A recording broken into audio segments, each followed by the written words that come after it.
Mardi 27 septembre 2022, Nathalie Marquet a réagi aux propos tenus par Jacques Legros, concernant son mari, dans son livre Derrière l'écran, 40 ans au cœur des médias. Le journaliste ne s'est pas montré très tendre avec Jean-Pierre Pernaut. Nous n'étions pas amis. Voilà les mots tenus par Jacques Legros dans son dernier livre Derrière l'écran, 40 ans au cœur des médias à propos de Jean-Pierre Pernaut. En effet, le journaliste, qui a été le joker du présentateur phare du JT du 13h, a expliqué que les deux hommes n'ont jamais été très proches. Seulement, il a même été plus loin en critiquant la manière de faire du mari de Nathalie Marquet, durant le premier confinement. À cause de son état de santé, il ne pouvait pas se rendre sur le plateau de TF1 et avait donc fait installer un mini-studio chez lui.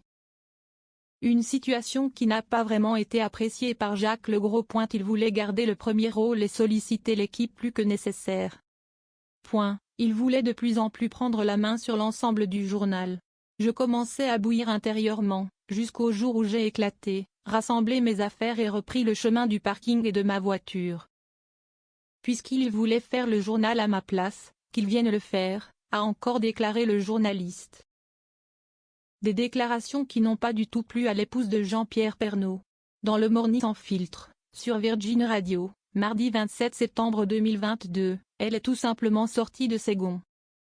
Nathalie Marquet estime que Jacques Legros fait preuve d'un manque de respect. J'ai complètement halluciné et surtout, monsieur Jacques Legros oublie qu'il n'était que son joker. Il se permet de se plaindre qu'à cette époque JP veuille garder la main sur le contenu du journal. Mais si est-ce qui depuis plus de 30 ans a donné le ton du 13h et à qui on a attribué les résultats d'audience, a-t-elle lancé avec une grande colère. Elle a de plus assuré que Jacques Legros avait fait des coups de péteux à son époux. Pendant le confinement, Jean-Pierre devait avoir 15 minutes d'antenne. Et chaque fois, Jacques Legros faisait des sujets de plus en plus longs. Vers la fin, il ne lui restait plus que 6 minutes d'antenne. Selon elle, il est simplement jaloux et fait preuve d'un grand manque de respect.